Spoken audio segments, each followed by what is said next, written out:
Good morning. कशा आहात सर्व? अपेक्षा करते मस्त आणि मजेतच असाल. आज मी तुमच्यासोबत माझं संध्याकाळचं रुटीन शेअर करणार आहे. आणि आता दिवे लावायचा वेळ झालेला होता, बट दिवे लावायच्या आधी मी पूर्ण घर एकदा झाडून घेते.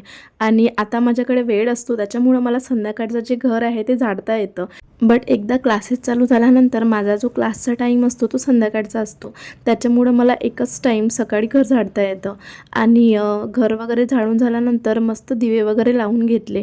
आणि इकडे अद्विकचं सुद्धा खेळणं चाललेलंच होतं घरामध्ये, तर तो सुद्धा आला. त्यालासुद्धा बसून मस्त आम्ही छान 1-2 प्रार्थना वगैरे म्हणून घेतल्या. आणि दिवे लावल्यानंतर घरामध्ये छान प्रसन्न वातावरण होतं.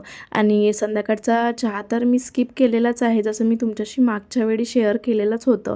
मग काहीतरी घ्यायचं होतं, कारण आपल्या बॉडीलासुद्धा कशाची तरी रिक्वायरमेंट असते, काहीतरी पाहिजे असतं. त्याच्यामुळं मग मी छान लिंबू सरबत घ्यायचं ठरवलं. आणि हे आणखी ड्युटीवरून यायचे होते आणि मला कॉल आलेला होता. मी आज आत्ताच त्यांच्याशी बोलणं झालेलं होतं की ते येतच आहे 5 ते 10 मिनटामध्ये, म्हणून त्यांच्यासाठी सुद्धा मी लिंबू सरबत बनवून घेतलं.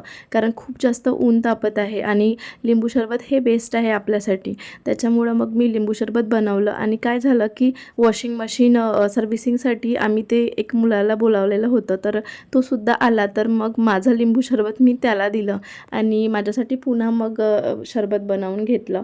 त्याच्यानंतर थोडा वेळ मस्त अशी बसले आणि स्वयंपाकाची तयारी करायची होती, कारण लवकर जेवलेलं केव्हाही चांगलं असतं, कारण आम्हाला लवकर झोपायचंसुद्धा असतं. दुसऱ्या दिवशी उठल्यानंतर आपली रेग्युलर जी कामे असतात ते चालू असतात, त्याच्यामुळं मग सगळं पटपट आटपायचं असतं. मग मी आज छान मस्त जे बेसन आहे ते बनवलं आणि पोळ्या, कारण हे जे मेनू आहे हा पटकन बनतो आणि रोज आपल्याला प्रश्नच पडत असतो की आपण काय बनवायचं काय बनवायचं. तुम्हीसुद्धा माझ्याशी नक्की रिलेट करत असणार.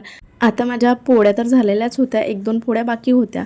तर तेव्हाच मी काय करते की थोडंफार जे काही ओट्यावरचं सामान आहे ते आवरून घेत असते, कारण लगेच गरम गरम केल्यानंतर आम्ही जेवण करून घेतो. आणि मग जेवण झाल्यानंतर खूप जास्त पसारा उचलण्याच्या ऐवजी जर आधीच आपण जेवणाच्या आधी जर थोडंफार जर आपण आवरून घेतलं तर जास्त आपल्याला उचलायची गरज पडत नाही. आणि कधी पण मी जे काही कणकीचे डबे आहे किंवा आपला तिखट मिठाचा मसाल्याचा जो डब्बा असतो तर तो पुसूनच मी ट्रॉलीमध्ये ठेवत असते. सकाळच्या वेळी हा जो कापड आहे मी खाली टाकायसाठी घेते, तर हा सकाळच्या वेळी मी वॉश करत नाही आणि संध्याकाळच्या वेळी वॉश वगैरे करून घेत असते. आणि त्याच्यानंतर मग भाजी वगैरे झाली, पोळ्या वगैरे पण झालेल्या होत्या, व्यवस्थित असं ठेवून देते. सगळं जे गॅसच्या ओट्यावरचं सामान आहे ते आवरून घेते. आणि मग जो ओटा क्लीन करायचा वेळ असतो तर तो मी जेवण झाल्यानंतर क्लीन वगैरे करून घेते. असे जास्तीत जास्त आपल्याला 5 ते 10 मिनटं, हार्डली 15 मिनटं आपल्याला किचनसाठी द्यावं लागते. आणि त्याच्यामुळं मग आपली किचन क्लीन होऊन जाते. आणि सकाळी उठल्यानंतर किचनमध्ये आपल्याला छान स्वच्छ सगळं दिसतं आणि आपण नव्याने पुन्हा कामाला सुरुवात करू शकतो. त्याच्यामुळं आपल्याला कितीही कंटाळा आला तरी स्वतःला पुश करून जर आपण हे छोटी मोठी जर कामे आटपून घेतली ना, तर आपलं जे कामाचं टेन्शन असतं ते कमी होऊन जातं. आता माझी भाजी व्हायची होती, म्हणजेच बेसन थोडं व्हायचं होतं, त्याच्यामुळं मग मी हे जे छोटी मोठी कामे आहे गॅसच्या ओट्यावरची तर ते सगळी आटपून घेतली. आणि कधीही आपलं जे हे चॉपर असतं तर हे क्लीन करून घ्यायचं, जेणेकरून त्याच्यावरती काळपटपणा वगैरे येत नाही. वरच्यावर जर थोडं हलक्या लिक्विडनी वॉश करून जर आपण क्लीन करून घेतलं ना, तर ते नेहमी चांगलंच राहतं. त्यानंतर आमचे जेवणं वगैरे आटपून घेतले आम्ही. त्याच्यानंतर मग मी किचनमध्ये आले आणि जे काही थोडेफार भांडे होते तर ते सुद्धा वॉश करून घेतले. आणि रात्रीच्या वेळी सिंक हे मी नेहमी स्वच्छ करत असते. आणि सकाळचे भांडे घासल्यानंतर पण मी सिंक हे स्वच्छ करतच असते. त्याच्यामुळं आपलं सिंक नेहमी स्वच्छ राहतं आणि त्याच्यावरती काहीही थर चढत नाही किंवा कॉक्रोच होत नाही, किंवा मग आपला सिंकमधून असा घाणेरडा वगैरे स्मेलसुद्धा येत नाही. आणि नेहमी संध्याकाळच्या वेळी मी हे जे स्प्रे बॉटलमध्ये सोल्युशन बनवलेलं आहे तर ते सोल्युशन स्प्रे करूनच सगळा ओटा स्वच्छ करून घेत असते. त्याच्यामुळं आपलं जे किचन आहे ते छान स्वच्छ राहतं मस्त. आणि या छोट्या छोट्या सवयी मी स्वतःला लावून घेतलेल्या आहे.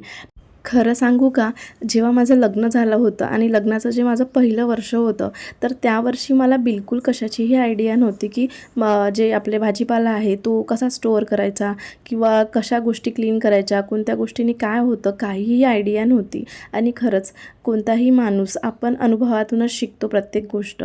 आता जवळपास जसे जसे वर्ष गेले तशा तशा बऱ्याच गोष्टीचा मला अनुभव आला आणि तशा तशा मी बऱ्याच गोष्टी शिकायला लागले. आणि किचनशी रिलेटेड असो असो किंवा मग बाकी काही गोष्टी, या सगळ्या गोष्टी मला हळूहळू येत आहे आता. आणि ऑर्गनाईज करणं होम किंवा मग व्यवस्थित सगळ्या गोष्टी व्यवस्थित ठेवणं, तर याची सवय तर मला पहिलेपासूनच आहे.